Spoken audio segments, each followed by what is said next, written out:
aujourd'hui, pour fêter un peu la centaine d'abonnés, c'est en même temps, vous allez voir, pas les meilleures des manières, mais c'est un sujet qui me tient énormément à cœur, parce que j'en ai fait un travail de fin d'année en histoire, durant ma scolarité, en secondaire, et ça m'avait énormément frappé, touché, parce qu'à l'époque déjà, il y avait énormément de problèmes. On voyait déjà arriver les soucis d'aujourd'hui pour le terrorisme, pour la Syrie, pour le drame humanitaire qui se passait, et aussi humanitaire mais aussi social, puisque du coup on a abandonné littéralement toute une partie de la population syrienne. Et donc du coup, je voulais revenir là-dessus un petit peu parce que c'est un sujet de cœur que je trouve extrêmement important, pas assez mis en avant. Et aujourd'hui, on a quelqu'un qui en plus l'analyse, je pense que je ne sais plus qui c'est exactement. On va voir ça tout de suite dans cet article. Donc, 10 ans de conflit, on en a oublié les Syriens sortis dans la rue pour plus de démocratie. C'était il y a 10-11 ans, hein, pour rappel, le conflit syrien, et depuis, c'est la catastrophe. C'était là où ça avait commencé, et on n'a jamais su rebondir dessus. 500 000 morts en 10 ans, selon les ONG. 500 000 morts, vous imaginez? De soulèvements populaires à guerre civile, confessionnelle et conflit international, la Syrie de Bachar al-Assad est aujourd'hui un pays dévasté dont la population semble abandonnée à son propre sort. Pour en parler sur le plateau de CQFD, CQFD c'est une émission sur la RTBF, donc une chaîne belge, qui, si je me souviens bien, c'est ce qui fait débat, je crois que c'est. Donc c'est une émission de débat, il me semble. Benjamin Pelletier, coordinateur Syrie pour Amnesty International Belgique, et Georges Dallemagne, député CDH. A-t-on oublié les Syriens? Un des grands problèmes qu'on a eu pour communiquer autour du conflit syrien, c'est que les gens étaient surtout intéressés par la question des puissances étrangères. On en a oublié les acteurs originaux de tout ceci, les Syriens sortis dans la rue en 2011 pour demander plus de liberté et de démocratie, et qui n'ont eu qu'une répression aveugle en retour, déplore Benjamin Pelletier.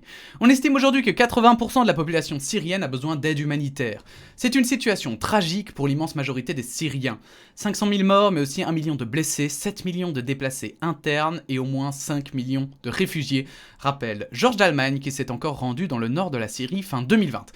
Georges Dallemagne, député CDH, j'ai oublié de le dire, mais c'est centre droit, hein, en Belgique, c'est le parti humaniste qui était avant le parti catholique et qui est devenu le parti humaniste et donc centre droit. Voilà. Un conflit qui pourrait encore dégénérer. C'est un pays complètement détruit et rasé de la carte, et un conflit qui continue à basse intensité aujourd'hui à Idlib ou dans le nord de la Syrie. Il y a aussi des cellules dormantes de l'État islamique qui sont en fait actives et font des victimes tous les jours. Enfin, ces frappes américaines qui viennent d'avoir lieu. Bref, c'est un conflit qui est loin d'être réglé et qui pourrait encore dégénérer, observe Georges Dallemagne. L'utilisation d'armes chimiques dans le conflit syrien a marqué un premier tournant dans ce conflit. Attaque la plus meurtrière, celle perpétrée fin août 2013 par le régime syrien dans le Ghouta oriental, périphérie de Damas, alors tenue par l'armée syrienne libre. Bilan, plus de 1000 morts et plusieurs milliers de blessés, la grande majorité des victimes étant des civils. Les Syriens attendent que la justice soit rendue. Et dans toutes ces... évidemment, je dis Syrie, donc du coup, mon téléphone va beaucoup réagir. Ce qui est hyper intéressant, en fait, c'est que tous ces déplacés, toutes ces personnes qui demandaient de l'aide à l'époque, toutes ces personnes qui se sont rebellées et qui attendaient une réaction de la part de la communauté internationale, et qu'on a laissé comme ça, en fait, toutes ces personnes, c'est elles qui, après, ont immigré, en fait, pour venir en Occident, pour venir dans des pays beaucoup plus sécurisés. Et en plus, le pire, c'est qu'on a eu une toute petite part. Mais moi, c'est toujours la grande question que je me pose, c'est comment ça se fait? Comment ça se fait? Parce que comment ça se fait qu'on a refusé d'intervenir et qu'après on a refusé d'accueillir ces personnes? Parce que quand on est en fait simplement logique, on avait vraiment deux choix. Soit on intervenait militairement, et dans ce cas, mais quand je dis militairement, c'est pas forcément négatif, parce que la Russie était contre, parce que la Russie n'était pas dupe, parce qu'elle savait très bien que si l'Amérique ainsi que l'Occident intervenaient, c'était pour augmenter leur influence. Sauf que moi je pense, sincèrement je pense, que parfois les pays devraient avoir un certain recul, et un certain comment dire, une certaine éthique en fait. Une certaine éthique d'accepter, par exemple, de laisser la Russie, en fait, de donner des preuves à la Russie qu'ils ne vont pas intervenir en tant qu'influence, mais bien en tant que protection de la population, par exemple. Et ça, pour moi, c'est l'échec fondamental et principal de ce conflit. C'est que vraiment, on continue à guerroyer les uns envers les autres, on a agi comme la Russie qui protégeait ses intérêts, on a protégé les nôtres, et à côté de ça, après, on s'est étonné qu'il y ait eu une vague d'immigration gigantesque de la part de ces populations, alors que c'était évident que ça allait arriver. Et du coup, soit on fait un choix, on décide de ne pas intervenir militairement. Mais pour moi, quand on fait un choix, il faut l'assumer pleinement. Et c'est là où il y a un gros problème, selon moi, bien sûr. N'hésitez pas à donner votre opinion en commentaire, je vous le dis à chaque fois. Mais pour moi, c'est là où il y a le plus gros problème, c'est qu'on n'a pas assumé, en fait, notre décision. On a refusé d'intervenir et on a refusé d'accueillir à 100% et totalement en faveur de l'immigration, en fait, des Syriens. Et d'aider ces personnes qui ont besoin d'aide. Et c'est très triste. C'est très triste de voir qu'on est finalement des pays qui faisons beaucoup de leçons à beaucoup d'autres pays, mais qu'on est incapable de garder notre éthique et de garder notre manière de penser et notre, j'ai envie de dire, et notre logique en fait. Quand on est les plus forts, pour la parenthèse, je trouve, le devoir d'une personne plus forte, c'est de aussi prendre soin des personnes plus faibles. Ne pas être intervenu militairement après cet événement a été une erreur extrêmement grave, commente le député fédéral humaniste. On a cédé sous la pression de la Russie, qui s'est opposée par 12 fois au Conseil de sécurité à des solutions politiques en Syrie, et qui porte une responsabilité immense dans ce désastre, il faut le rappeler. On avait dit que ce serait une ligne rouge infranchissable. Américains, Britanniques et puis Français, on a tous cédé. Je pense qu'on a là créé la permission pour la Russie de reconquérir les territoires perdus par Bachar al-Assad. Et là, il a totalement raison aussi. C'est que non seulement on n'a pas cherché de compromis, mais en ne cherchant pas de compromis... Enfin, on a cherché des compromis, mais on a laissé la Russie faire ce qu'elle voulait. Parce qu'on avait peur que la Russie fasse ce qu'elle voulait. C'est un peu absurde. Mais on a eu tellement peur. Pour moi, ça me fait un peu penser... Alors, oh, oui, point Godwin. Alors évidemment, on n'est pas en second... On n'était pas dans une situation de Seconde Guerre mondiale. Heureusement, de pré-Seconde Guerre mondiale, je veux dire. Mais c'est un peu... la Russie, elle a un peu la même pensée que, justement, Hitler à l'époque, quand il avait parlé de la Pologne, pardon, et qu'il avait annexé la Pologne. Là, c'est parce que les pays occidentaux avaient rien dit. Ils avaient juste dit « Ouais, ok, c'est bon, tant que... voilà, c'est pas bien ce que vous faites, mais on s'arrête là, d'accord ?» Pour moi, ici, c'est un peu la même chose. Alors, vraiment, s'il vous plaît, je dis que c'est vraiment la même chose, mais simplement dans la pensée occidentale. C'est vraiment dans cette pensée-là. On est face à quelqu'un qui veut annexer des pays, des territoires, qui veut conquérir, et on a fait « Ouais, c'est pas bien, hein !» C'est pas bien. Mais, ok, d'accord, c'est pas bien. Et c'est tout. On s'est arrêté à ça. Et pour moi, c'est ça le gros souci, quoi. On aurait dû intervenir.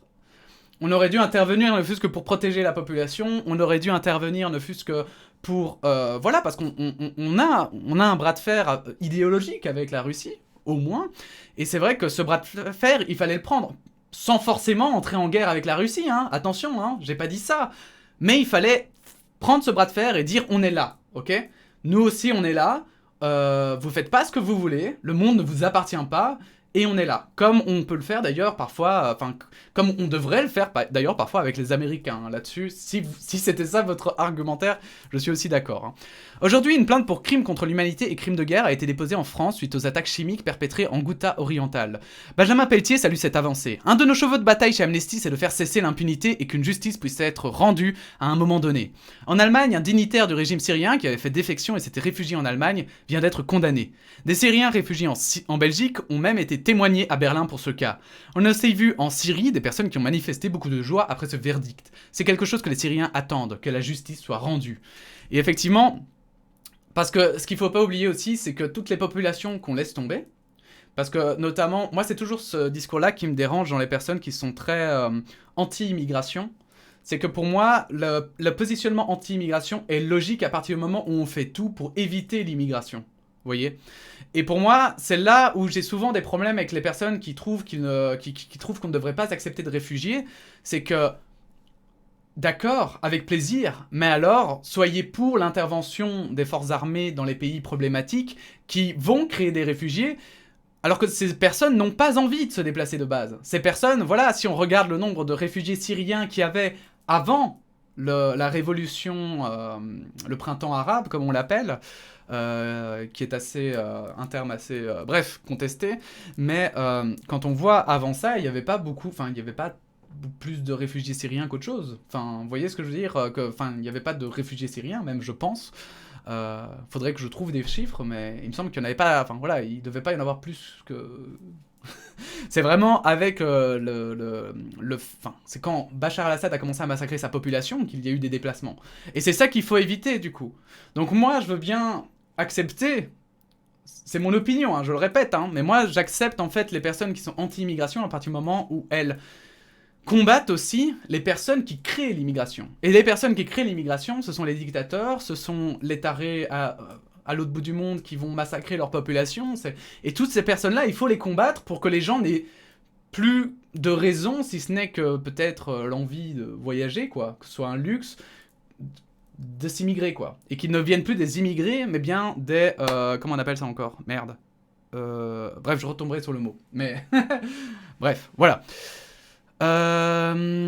L'État islamique, un tournant qui a profité au régime syrien. Alors vous verrez, À un moment donné, il y a le député qui donne une opinion très intéressante. Le lien évidemment dans la description comme d'habitude. Mais c'est vrai que du coup, il en parle. Ils ont eu la flemme de retranscrire, je pense. Mais effectivement, en fait, c'est quelque chose qui a énormément profité au régime syrien, mais aussi aux terroristes en fait.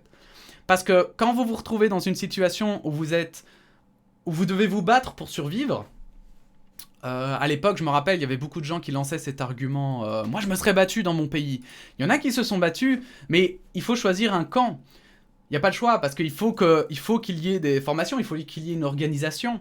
Et donc, le camp que les gens, enfin, que les personnes sur place avaient comme choix, c'était soit l'État islamique, soit la rébellion. Mais la rébellion qui était sous-équipée, qui était à peine aidée par les puissances occidentales, qui se faisait latter par la Russie et par Bachar al-Assad. Enfin bon bref, et l'État islamique en fait a fort renforcé ses rangs parce que l'État islamique avait beaucoup d'argent, beaucoup de moyens et pouvait du coup acheter du matériel de plus haute qualité et donc du coup tenir tête à Bachar al-Assad. Et ce qui est très intéressant, c'est notamment tous les terroristes qui sont venus ici, ils ont à chaque fois, quand le peu de gens qui ont eu de contact avec eux, on l'ont à chaque fois dit, une de leurs revendications, c'était d'arrêter la guerre en Syrie. Alors bien sûr, ce sont des fanatiques complètement fous, hein, on est tous d'accord, et c'est pas parce qu'ils soutiennent une cause, qu'elle soit bonne ou mauvaise, que pour autant ils ne sont pas fanatiques et complètement malades mentaux, mais du coup, indirectement, en fait, c'est nous qui avons créé une excuse pour ces gens-là. Parce que pour être fanatique, il faut une excuse, il faut un bouc émissaire. Et à ces gens-là, on leur disait, mais regardez, c'est l'Europe, oh mais regardez, c'est la Russie, oh mais regardez. Et on pointait du doigt comme ça, en disant, allez vous sacrifier là-bas et vous verrez, ça bougera. Alors que c'était stupide, c'était juste des massacres supplémentaires en fait. Donc, pour moi, c'est pour ça que ça me tient vraiment à cœur, c'est que le terrorisme n'était pas... En fait, le terrorisme était vraiment une suite logique à cette inaction de l'Union européenne et de l'Amérique pour la Syrie. Ça a vraiment coulé de source et personnellement, j'avais 17-18 ans à l'époque, je lisais juste les journaux, je lisais juste des analyses, etc. Et à l'époque, ça se voyait que ça allait partir comme ça. Ça se voyait, il y en a déjà qui le disaient. Il va y avoir des millions... Il va y avoir, pas des millions, mais des milliers de déplacés, parce qu'à l'époque, ils parlaient même plus que ça, parce qu'ils ne pensaient pas que l'Union européenne serait aussi intransigeante. Mais effectivement, on parlait de milliers de déplacés. Et déjà, on s'inquiétait de la situation. On parlait de l'État islamique déjà à l'époque. Il me semble qu'on ne parlait pas vraiment de l'État islamique, mais on parlait de rassemblement, effectivement, voilà, d'un rassemblement fanatique et religieux qui en profitait de la crise en Syrie pour prendre des personnes désespérées et les transformer en combattants. Et ça, c'est nous qui l'avons créé. Et je trouve ça extrêmement triste. Mais voilà, on refait pas, évidemment, attention. Hein. Si je parle de tout ça, ce n'est pas pour refaire le passé, bien sûr. Ce n'est pas pour dire... ah ben, voilà... on ne change pas le passé, quoi. Bien sûr. Mais par contre, je trouve qu'on mérite des excuses, en fait, envers la population syrienne, déjà. On mérite des excuses, vraiment, pour cette inaction. Parce que les excuses, ça permet toujours de montrer une certaine humilité. Et puis ensuite, de montrer aussi qu'on comprend hein, que là où on a merdé. Et puis ensuite, c'est surtout que ça devrait être un cas d'école pour qu'on ne reproduise plus jamais ça, en fait. Pour que ça n'arrive plus jamais. On a trop laissé faire ce genre de massacre. On s'en est trop foutu, en fait, des pays qui étaient plus loin de chez nous. Et bah, ça a amené le terrorisme, ça a amené des drames comme le Bataclan, comme... Et ça doit plus jamais arriver, en fait. Ça doit juste plus jamais arriver. Voilà. Une paix impossible! 10 ans après le début du conflit, le processus politique est dans l'impasse. En février, la Russie refusait de nouveau une résolution du Conseil de sécurité visant à raviver la solution politique. Il s'agissait de réaffirmer l'importance d'une autre résolution adoptée en 2015 et qui prévoyait une révision de la constitution syrienne et l'organisation d'élections sous la supervision de l'ONU. Son émissaire pour la Syrie a regretté l'absence d'unité internationale et un manque de volonté de compromis du gouvernement syrien. À court terme, il n'y a pas de solution politique à l'horizon sans que certains acteurs soient prêts à certaines concessions, concède Benjamin Pelletier. Il faut se demander comment, dans la situation actuelle, pouvons-nous soulager le quotidien des Syriens et Syriennes. Il faut se raccrocher à certains facteurs d'espoir, comme un nouveau président des États-Unis, ou l'attitude de l'Europe qui a beaucoup changé par rapport à la Turquie ou à la Russie, conclut Georges d'Allemagne. Voilà. Et en fait, ce processus de paix, il sera très important parce que plus il y a de paix dans le monde, parce que je dis ça parce que souvent, ce sont je vais dire un peu, les conservateurs, les personnes qui sont très attachées, en fait, très nationalistes, qui pensent qu'il ne faut pas intervenir dans ces pays-là, etc., mais qui en même temps sont un peu, pour moi, hein, contraires, parce qu'en même temps ils refusent l'immigration. Mais justement, que vous soyez de droite ou de gauche, cette guerre doit s'arrêter. Parce que si vous êtes de gauche pour des questions humanitaires, mais si vous êtes de droite pour des questions simplement... Enfin, entre autres que humanitaires, pour des questions aussi, justement, si vous êtes anti-immigration, parce que c'est pas de droite, du coup, c'est anti-immigration, pour des questions de logique. C'est bien plus logique d'intervenir dans ces pays pour que les gens puissent continuer à y vivre plutôt que de ni intervenir, ni accepter qu'ils viennent ici. Ça n'a pas de sens. Ça n'a pas de sens. Voilà, c'était quelque chose qui me tenait très fort à cœur. Je crois que ça a dû se voir un petit peu. J'espère qu'en tout cas, ça vous aura intéressé, que la réflexion sera lancée. N'hésitez pas évidemment à commenter en donnant votre opinion constructive. Évidemment, zéro insulte, je vous le rappelle. Seulement des arguments constructifs et clairs. N'hésitez pas à liker, disliker, n'hésitez pas à vous abonner. Et puis on se dit à bientôt pour de nouvelles actualités. Voilà, merci à tous et à bientôt.